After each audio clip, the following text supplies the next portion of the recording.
Okay. Can we have everyone take their seats, please?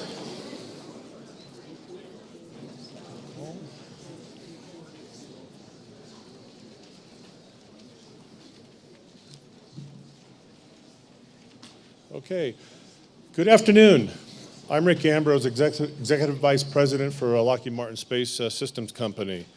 It is my great pleasure to introduce our next session. From Pyongyang to Brussels, frying pan to fire. And that should excite you for this topic. Our speaker today is General Curtis Scaparrotti. He is no stranger to challenging situations. He has led combat forces in Iraq and Afghanistan, overseen peacekeeping operations on multiple continents, and directed policy inside the Beltway in Washington, D.C.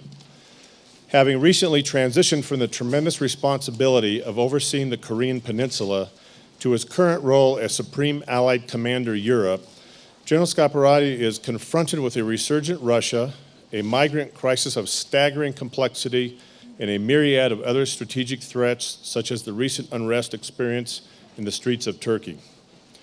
Our moderator, who will keep us explore General's dynamic environment, is the renowned David Ignatius, a best-selling author and prize-winning contributor to the Washington Post.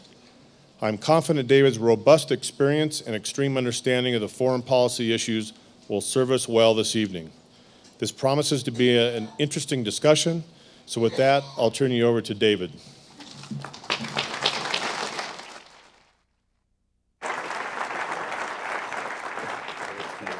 Thanks.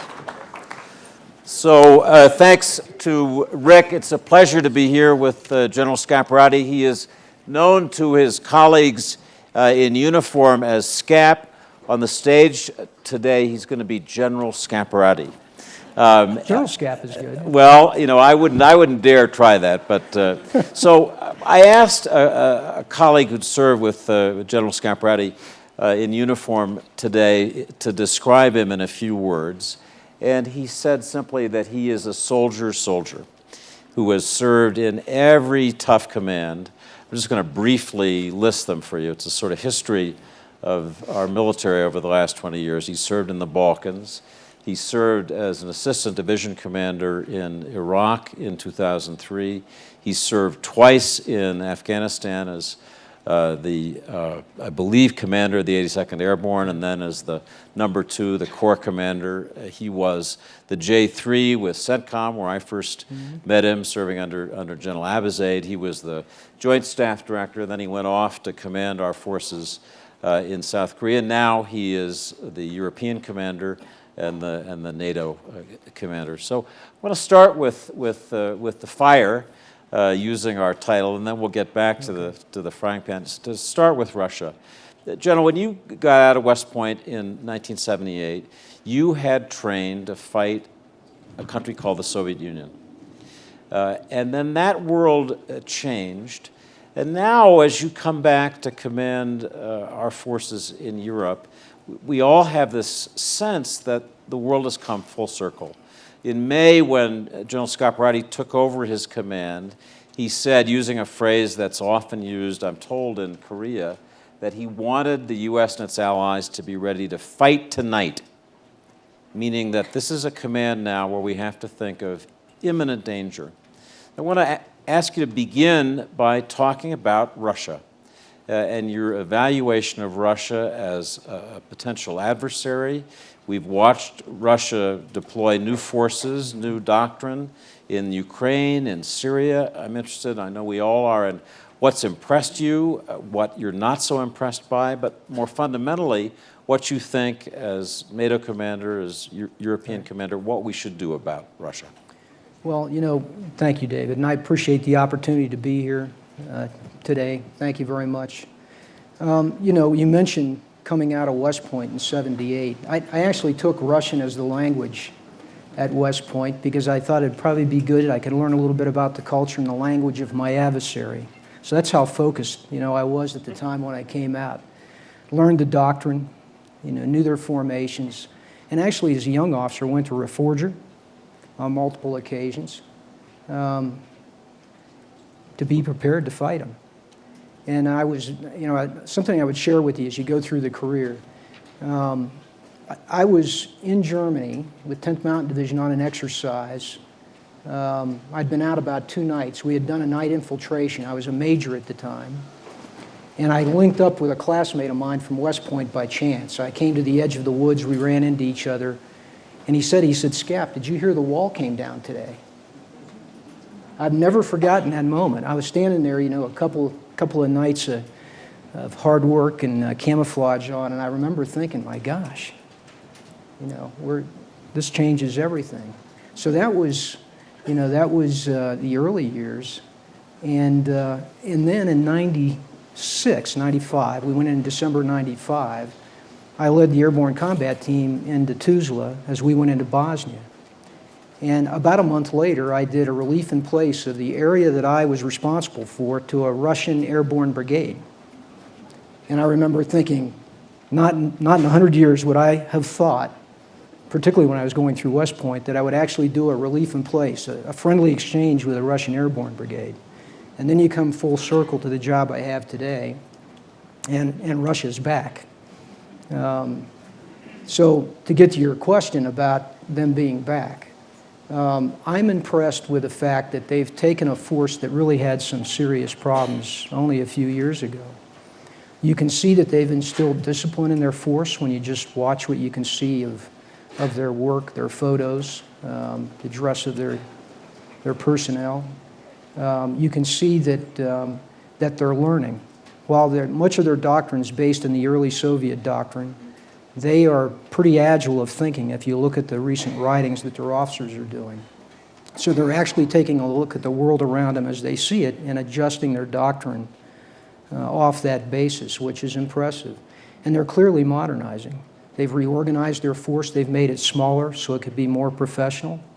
When you look at the weapon systems, et cetera, they've been watching us.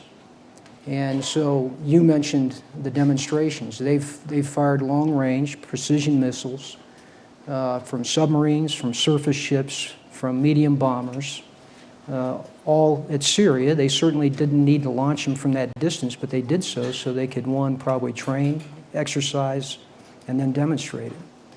And so I'm impressed with that as well. So we have an adversary here that we have to take very seriously. And they're going to continue to improve in their capabilities, in my opinion. Now, real quickly, we can talk quite a bit about what we need to do. I could probably fill the time with it. But first of all, we have to be strong. And we also have to look at the world around us and be prepared to invest in the force that we need, to invest in the capabilities that we need, to continue to stretch ourselves so that we outpace these capabilities that they're developing. We need to do that in the United States, and as the SAC-EUR, we need to do it as a NATO alliance as well. When you look at Wales in 2014, the summit, and then the Warsaw Summit that we just had, you can see that NATO has realized the challenge. There was, and I can talk about this if you want in a minute, they have shown adaptation between that time. And then in Wales, they reconfirmed, or I mean, in Warsaw, they reconfirmed this.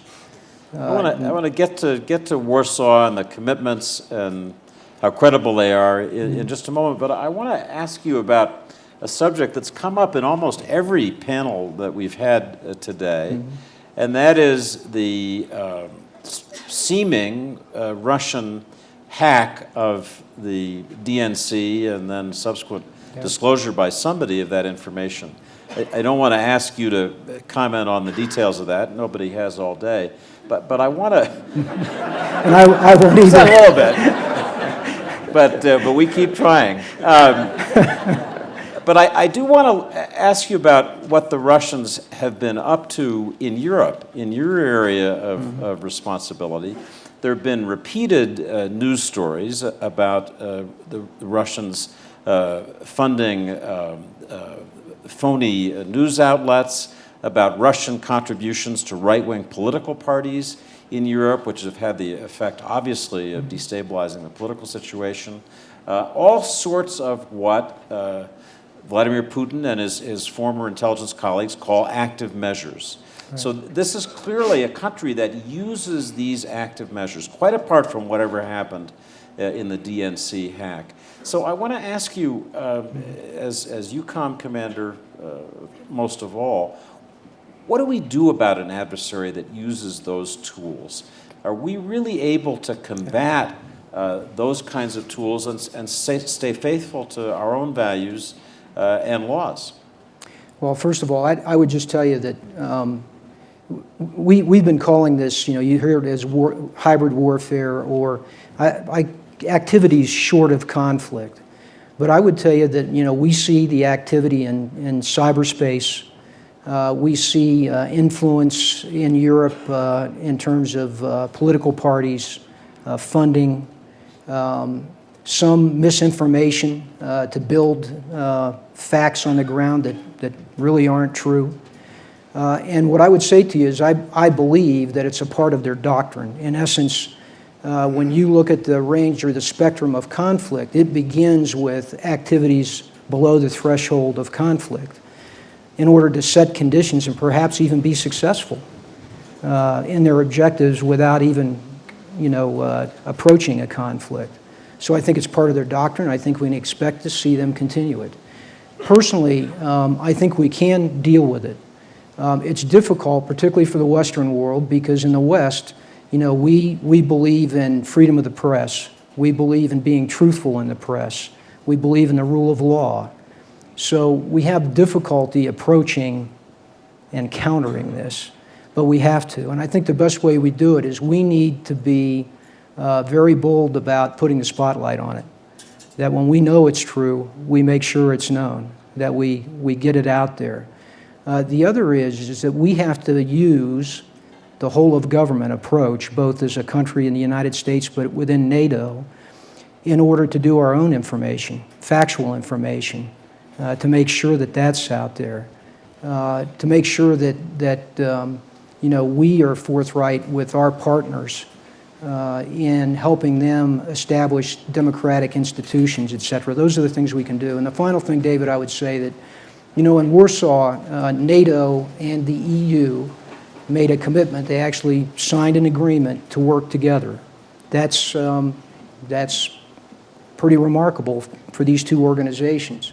But what I think is important about it, it's about cooperation and the understanding that the EU provides talents and skills and insights that we don't have in NATO. It's not what we do. And together, with our security expertise, I think we can do some good things, precisely when you talk about the cyber threat and, the threats in hybrid warfare. If I understand you, what you're saying, in effect, is that part of what NATO has to do in combating this adversary with this set of tactics is to employ what people often call information operations. In other words, Right. meet them in that battle space. Am I understanding that? That's right. And, if you look at it with the Russians, if you look at this with, counter ISIL or counterterrorism, which we also have in Europe, we have to become more adept and also more prepared and willing to use information operations. And we can be true to what we always have professed, and that is that we're truthful in our information operations. I wouldn't be faithful to my own profession if I didn't express anxiety about information operations and the possibility that they'll blow back in ways that hurt us, but we have laws, and I'm sure you'll be thinking carefully about how to do this. I want to ask about the Warsaw Summit, which just finished this month. The Warsaw Summit was notable to me for agreement on the rotating deployment of 4 battalions in the Baltics and in Poland, a more aggressive step that the Russians have said they really didn't want to see happen. And the idea, as it was explained, is that this is a tripwire, much as we used to have a tripwire in the days of the Soviet Union, where the Soviets couldn't advance without killing some Americans and risking a broader conflict, that we're going to have these forward deployed forces, not large in number. I want to ask you to talk about that, but to be pointed in asking whether it's really credible. The implicit idea is that we will sacrifice Chicago, let's say, or Aspen, to save Vilnius. That our commitment is such that if you trip the wire, you are in a conflict situation in which Americans are prepared to. So there was always a question in the Cold War of how credible that was. How credible is it today? Oh, I think it's credible. I mean, what strikes me about Warsaw, first of all, is 28 nations came together. They agreed on a communique. If you've seen it, it's 118 paragraphs. But they came together and made this commitment. They recommitted to Article 5 in the Baltics, essentially, and said they'll come to defense of those countries. Now, you can look at this as a tripwire, but I look at it as a commitment, and within deterrence, you've got to have both the capability and the intent or the will, and that has to be understood in the mind of the adversary. So this is a way to tell them, to demonstrate to them that we are committed to this, and we do have the will to defend Europe. Now, the other point I want to make is we focus on, those 4 battalions and enhanced forward presence, but there's much more to that. Those battalions are a part of the individual nations' forces that they have there as their commitment to NATO as well. It's a part of, our air domain and the forces that we have there in NATO and the United States within Europe. The maritime domain's part of that. Cyber's part of that. 28 nations' diplomatic capability and information capability is part of that. So deterrence is a much bigger piece of this than those 4 battalions. And that's what creates deterrence, and I think in the mind of Putin and the Russians, the idea that you don't want to do this. You won't succeed, and the cost is going to be far too high compared to any benefit you think you may get. So to push this question of credibility of this commitment, let's imagine that an American political candidate said that... Has anybody answered this question today? I'm trying to phrase this in a way that you won't say, I can't possibly comment on that. Let's imagine that an American politician, not even a candidate, said that America's willingness to back up its Article 5 NATO commitment to defend allies that are under attack would be subject to our review of whether they'd been spending what they promised. So the way I want to put the question is, you're NATO commander. You are the person that 28 militaries look to for guidance. So let's say that one of your counterparts in Europe says to you, General, I'm concerned about whether the American commitment is real. I read these things in the press. How do you tell that person? I'm sure this happens to you on every trip you make. How do you tell that person, yes, it's real? Well, first of all, within NATO and even in, Korea and the alliance there when I was there, these are ironclad commitments that we've made within these alliances. And they look to us for leadership. Every one of those countries did in both places that I've been. And so it's not unusual for them to read our news from time to time and say, Scap, what do you think about this? It's the reassurance that they need. In NATO, as I said, we committed to NATO many years ago, but we recommitted in Warsaw again to Article 5. And I'm certain of that commitment. And, one thing they need to know is they can count on the United States to do what we say we're going to do. So just to play the devil's advocate and thinking of this entirely imaginary political figure who complains that the Europeans are not, in some cases, paying what they promised, paying their fair share for defense,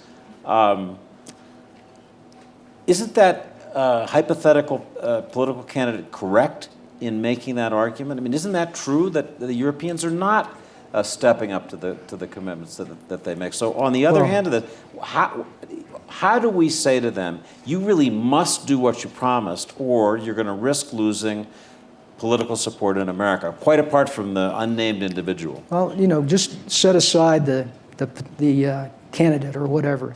And I'll just tell you, a personal story that first of all, in NATO, I support the idea that we've committed to a 2%, and of that percentage, 20% to modernization. It's very important.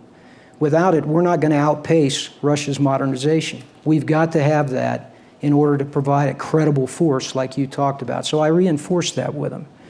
And today in NATO, at Warsaw, we've got 5 countries out of 28 that have met that 2%. We've got 22 in this year that have increased their investment. So we're turning the corner on this, and we got strong commitments from them. What I would say to you, though, is that I tell them typically that, look, we have a people and a Congress with a tough budget as well. And rightfully so, they want to make sure that our defense money is spent wisely and that we can take care of our people too. So, as a leader of another country, you have to put your share into this. You have to do that, because when I go back to testify at Congress, I get asked these questions. When I go to Capitol Hill, I get asked these questions. And that's typically what I talk to them about. Their responsibility based on the fact that we're here to help them. We've got some tough budget issues as well. They have to do their share. And I just approach it that way. Thank you for responding to that. I know that's a tricky issue for a person serving in uniform to answer. Another question we've been talking about all day in different sessions is Turkey after the military coup. Turkey is a NATO member. Turkey's military cooperation is something that's right on your plate, and that's a complicated issue after there's been a military coup to have good relations with the military. You have fought alongside Turkish troops in Afghanistan, and you told me earlier today that you, since you took over in May, have traveled to Turkey and met with their most senior military leadership. I'm sure you're hoping to go back soon. And so I want to ask, in this very delicate process, how we can work to keep Turkey an effective member of NATO, and whether military-to-military cooperation, which has increased significantly in the last year, the opening of Incirlik Air Base to American operations was a big deal. How we can keep that going, or maybe I should ask, can we keep that going in this new environment? Oh, I think we can. The first thing I think about when you say how do we keep that going, it's about relationships. It's about presence. It's about being there when they need you and working together on hard problems. And the mill-to-mill relationship is very important in this case. Turkey itself sits right at really the crossroads of all of the challenges we see in Europe, whether it's the refugee issue, whether it's counterterrorism, whether it's the Russians in Syria.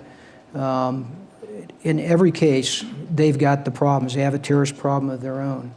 So, it's very important as a NATO ally that we keep them strong, and I think we can do that. I would tell you that it was the first place that I visited after I took command, and I spent 3 days there.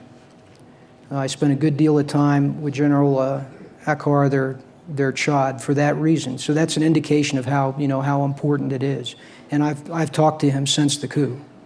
So, my intent is that, as soon as I can, I'm going to go back. I'm going to see him again. We've talked since, and we'll continue to build where we need to, rebuild relationships. Some of the officers that we have our relationships with in Turkey are now either detained, in some cases retired, as a result of the coup. So we've got some work to do there. Is there any way you can share at least the flavor of your conversation with your Turkish counterpart after the coup? I know that would be of interest to people. Well, it was, I thought it was one. It struck me as a positive conversation. And what I mean by that was, you can imagine in his case, he was taken hostage, separated from his wife, as I understand it. So he had, I'm sure, a very long night on Friday night into Saturday when he was rescued by, I think, his Special Operations Forces. But I talked to him several days after that. He was positive. He admitted that there's some, it's stressful right now, but we are committed. You have a solid ally. I appreciate your support. And he said, you can come see me or visit me as soon as you want. which was, I think, given all that he had to handle as the chief of their defense at that time, was a generous offer.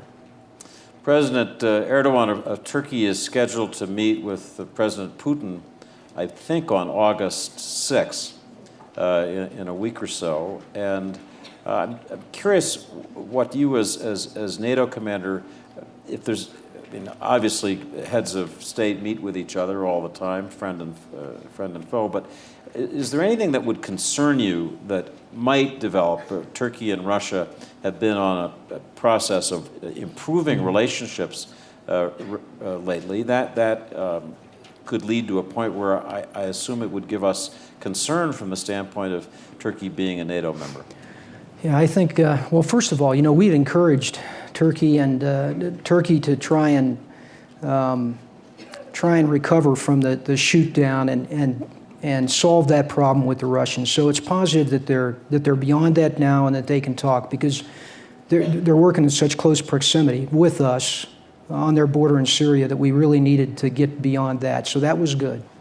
And I think we'll watch closely in terms of how this relationship develops.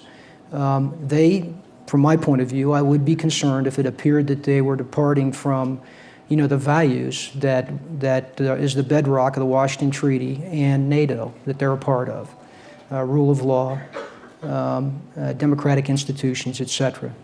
And so that's what we'll watch closely, and we hope that that will, go in the right direction.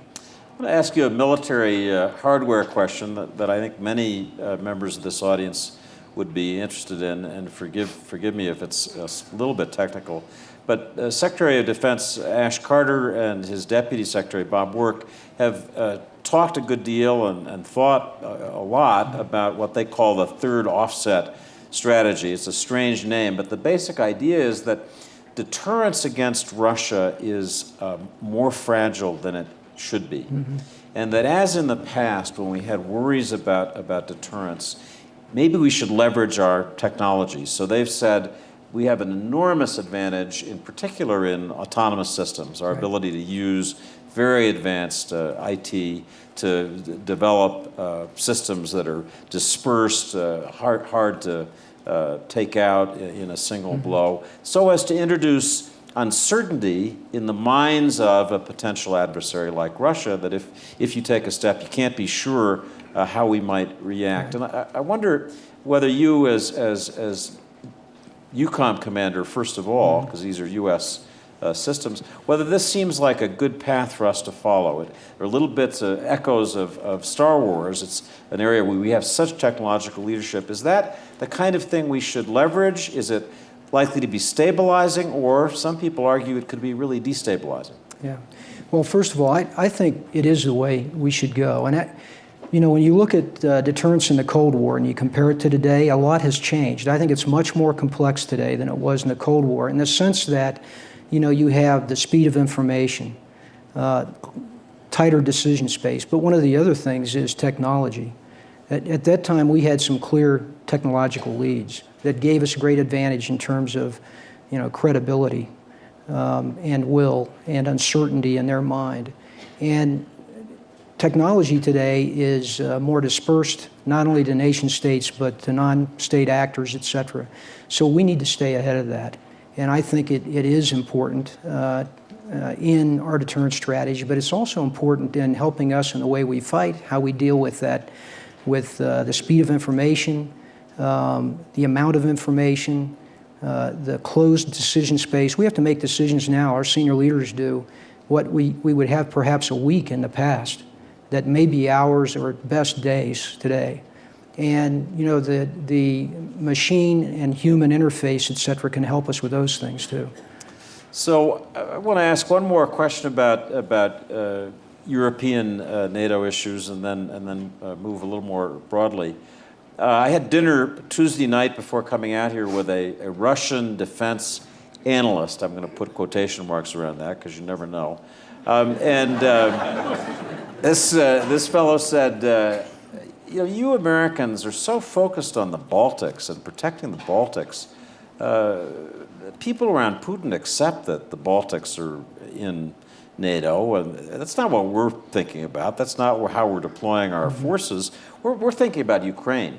That's our focus. That's the real issue for us. So I want to ask you to talk about Ukraine and start with this question.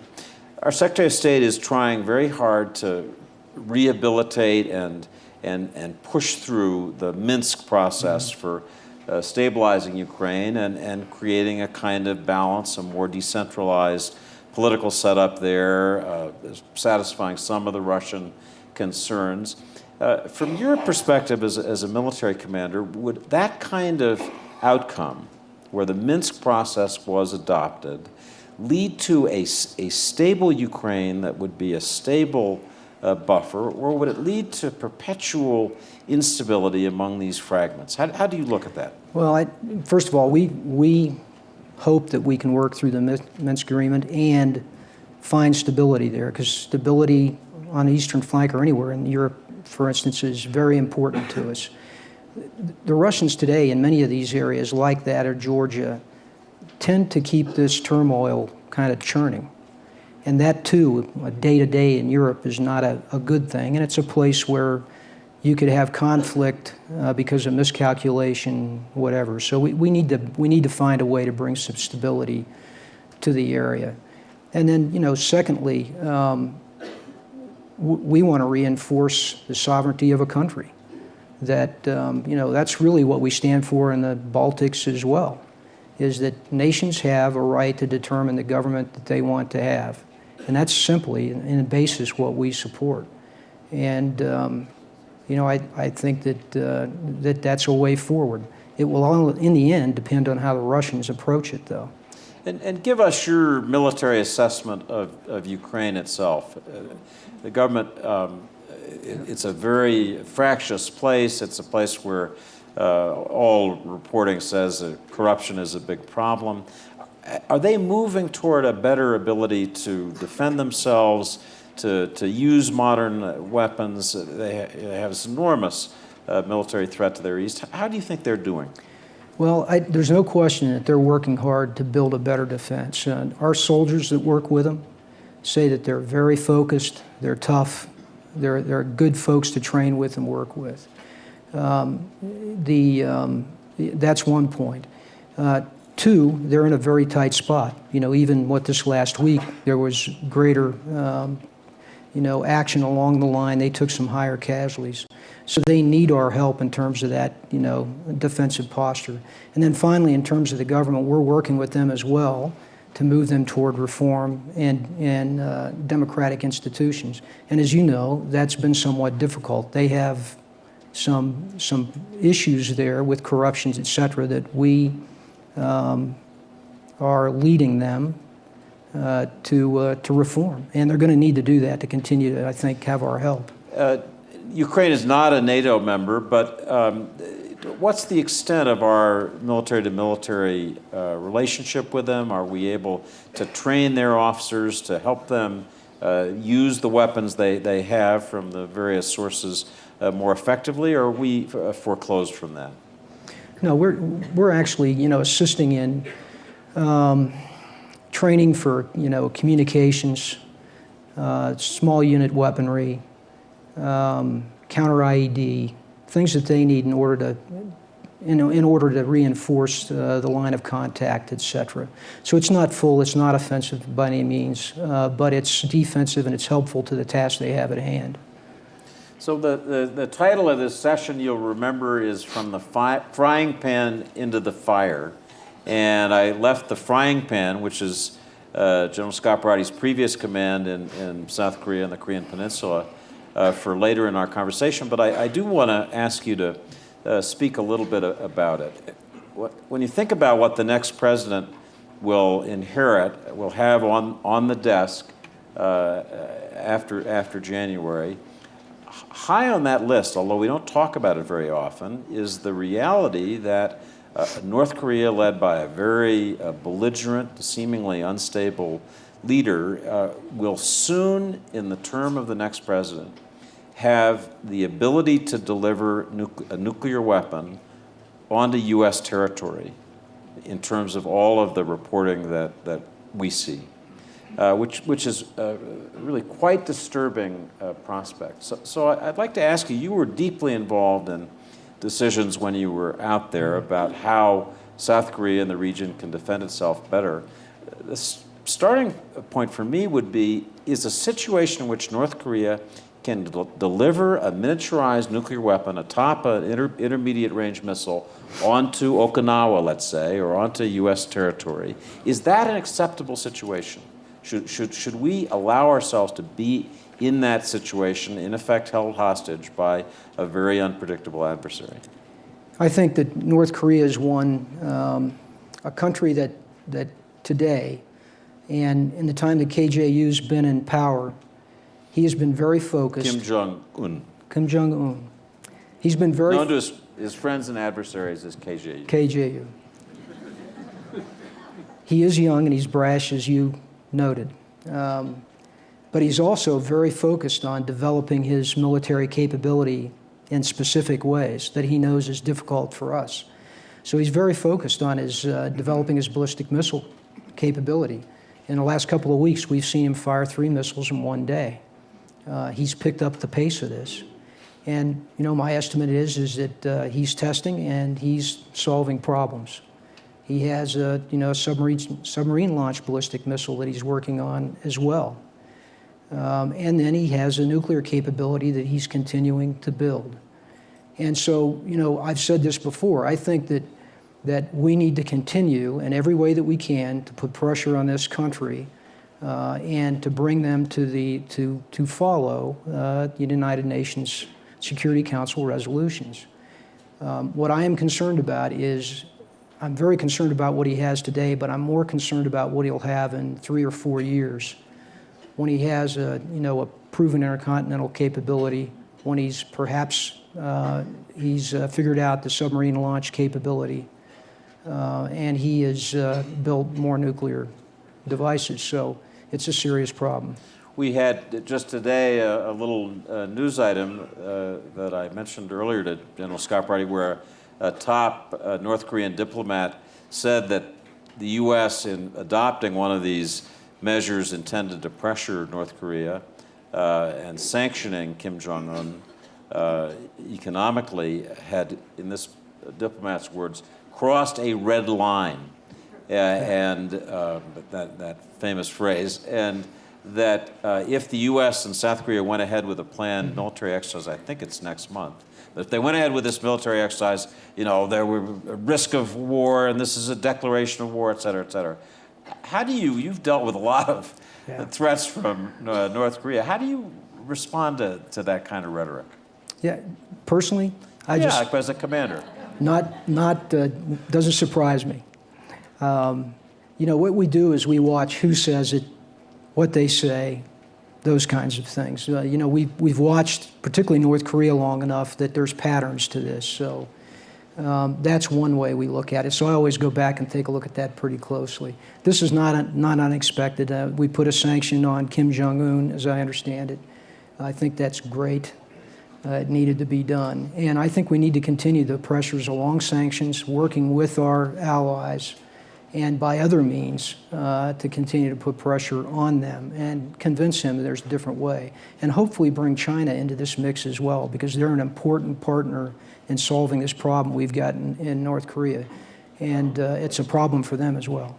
When you were in the Korea Command, a strong advocate of the theater missile defense system known as THAAD, which is now in the process of being deployed. How much protection does that give to us and our friends in the region against this very unpredictable threat? It's a very important system to put in, because they have a very significant ballistic missile capability in North Korea, particularly short range, that can hit our forces and Korean forces and citizens in South Korea. What the THAAD brings to us is a high altitude intercept capability, a better system for determining, our defensive strategy in an attack, okay, because of its connection and radar to others. And it gives us some capabilities that provide better protection to South Korea, not to mention that it's an area defense, not a point defense. So I can't go into that too much, but I would just say that I was very insistent that we try and bring THAAD in because of the capability that it brings to the peninsula, and I'm glad to see that it's going forward.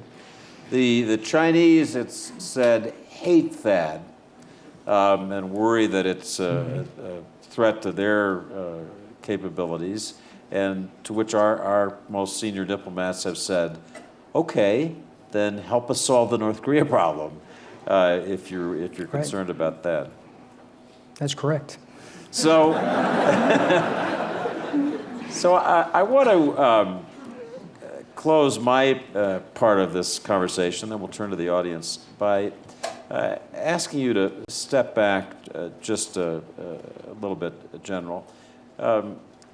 You are a prime example of the generation of U.S. Army officers, U.S. military officers, who've lived through this generation of war. The Army's been at war for 13 years.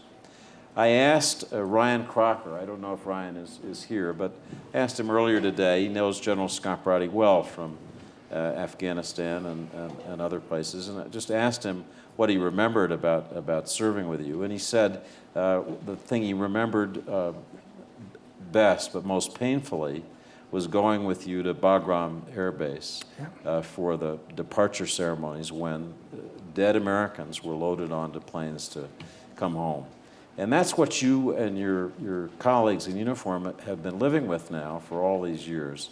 And I want to ask you to reflect with this audience on what you've been living through, on what that's been like for you as a commander, on your hopes that we'll enter a different period in which we're not a country seemingly perpetually at war, and just what this period of our history has been like for you.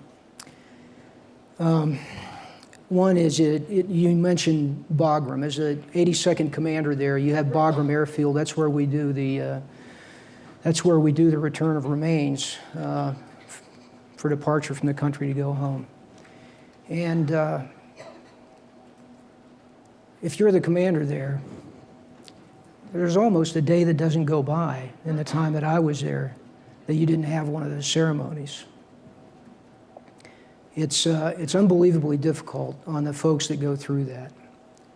And it's something that has affected me. I'll never forget it. But it's representative of the sacrifice that I've seen in, over a decade of war now. And we can't forget that even today, what we decide to do as senior leaders, there's soldiers, sailors, airmen, and Marines on the other end of that decision. And they're going to do what we tell them to do, but they also are willing to pay a heavy price for it. So we've got to keep that in mind. Two, that just reminds me that where we need to be, we need to resolve conflicts and we need to get to a peaceful solution because I've seen too much. And there's no one that has done what our troopers have done, what our service members have done over the past 10 years, that will come back and say they're unaffected. I don't believe that. Well, I know we're all moved to hear that. I think something that we worry about sometimes, even as we celebrate these remarkable sacrifices that the military has made, is that the military in America is becoming almost a separate tribe. It has its own rituals. It's a family. We love that family, but it's sometimes feels separate. Do you worry about that? That the military is too separate from the rest of American life? I do worry about it. I worry about it's not just the military either. I worry about service. Because we are a volunteer force. 1% serves, and I think in a democracy we have to think very hard about that. Now, you might not necessarily serve in the military, but I've thought a lot lately about this. I think service to your country, even if it's for a year or two, in some means is of value, particularly in a democracy, and we ought to consider that.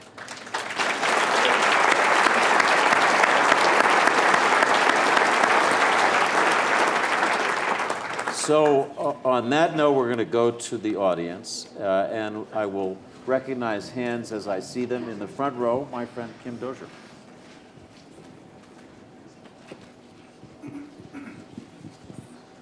Kim Dozier. I know you can. With the Daily Beast and CNN. So could we expand a bit on some of your challenges coming up with Russia in terms of the missile shield that has been installed in Romania, will be installed in Poland? The spokesman for Putin has said some very dire things about it being a threat. Yeah. Do they know it's not a threat? Is this a rhetorical counterattack? Or are they going to use this to try to separate you from some of the Baltic allies? Well, I think, first of all, I think they will use it or try to use it. They'll use almost anything they believe they can to separate, countries within NATO. I mean, that's one of Putin's objectives, is to try to create friction among the allies. So I think he'd use that anyway. The question of whether they really believe it's a threat, that's an interesting question for me, because it is, it's a missile defense system. It's not positioned in a place that if it were an offensive system, that it's not positioned in a position that as a defensive system that it can really impact at all their systems. In other words, impact their strategic deterrence.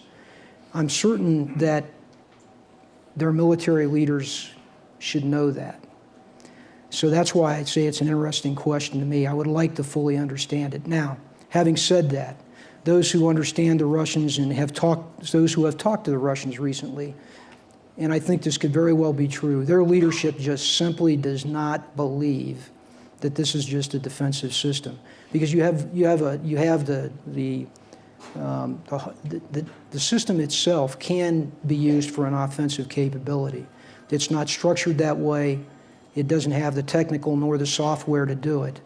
But I'm told they believe that we're not being truthful about that, and that could in fact be the case. What's it really for? Okay.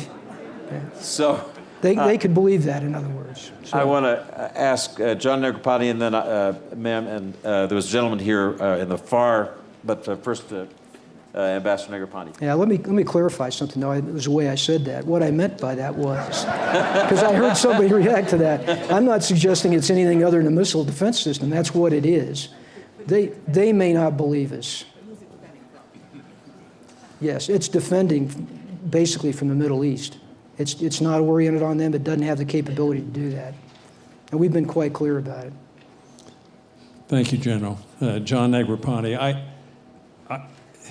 If this were 40 years ago, we'd be thinking at least somewhat about triangular relationships between ourselves, the Soviet Union, and China.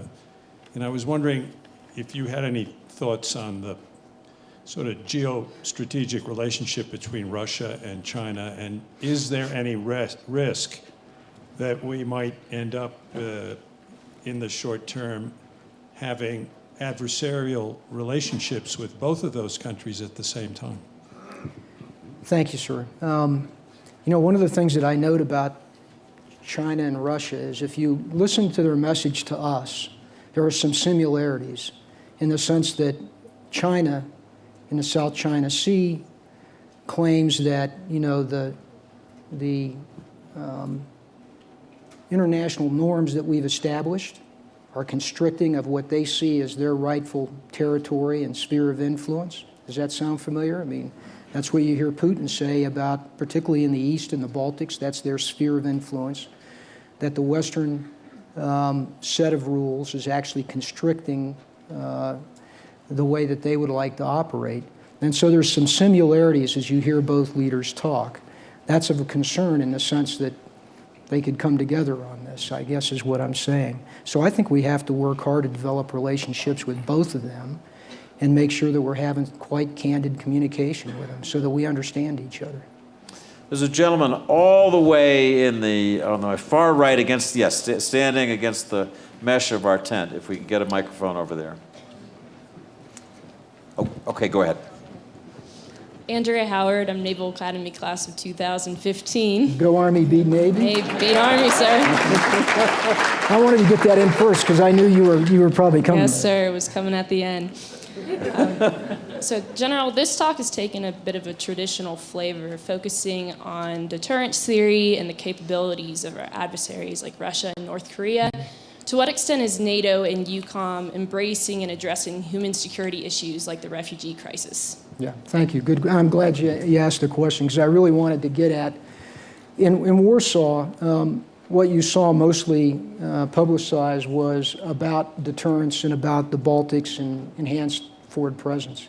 But actually, they made some very, I think, significant decisions to support what we call the NATO Strategic Defense South. Okay, so it's a framework that's been developed that addresses the challenges to Europe from the south, and those are primarily the issues of the refugee crisis, counterterrorism, transnational crime, counter WMD, the issues that Europe's struggling with in other areas. And so Warsaw addressed a 360, not just the Russia front. Now, what came out of that will eventually be, in order to me, is the SAC-EUR, to assist in the ways that NATO can assist. And I think we can do that through maritime operations, for instance, as we're doing in the Aegean with EU. And that operation has been very successful. You know, last summer, we had, I think, on order of about probably 60, I'm thinking about 60,000 come across through Greece over a 3-month period, April, May, and June. This year, it's below 6,000. So we're talking a 90% reduction as a result of the operations there.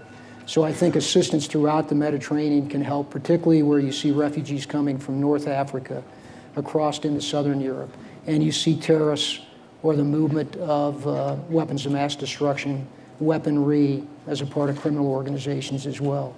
So we are addressing it, and you'll see more on that as we work our way through the orders from the NATO alliance to North Atlantic Council to us and our forces in shape.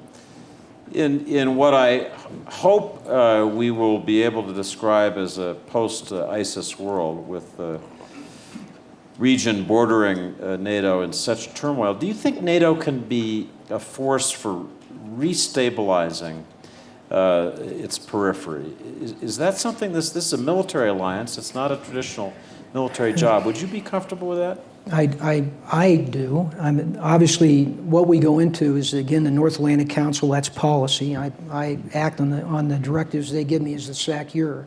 But for instance, at Warsaw, we had deterrence and defense as a major theme, and we have projecting stability, which we haven't talked about much, but NATO's been in that business for a while as well. In Kosovo, we have forces there today. We went into Kosovo. In Afghanistan, we train, advise, and assist today. We're looking at potentially doing partnership capacity building in perhaps Iraq, if invited, perhaps in Libya.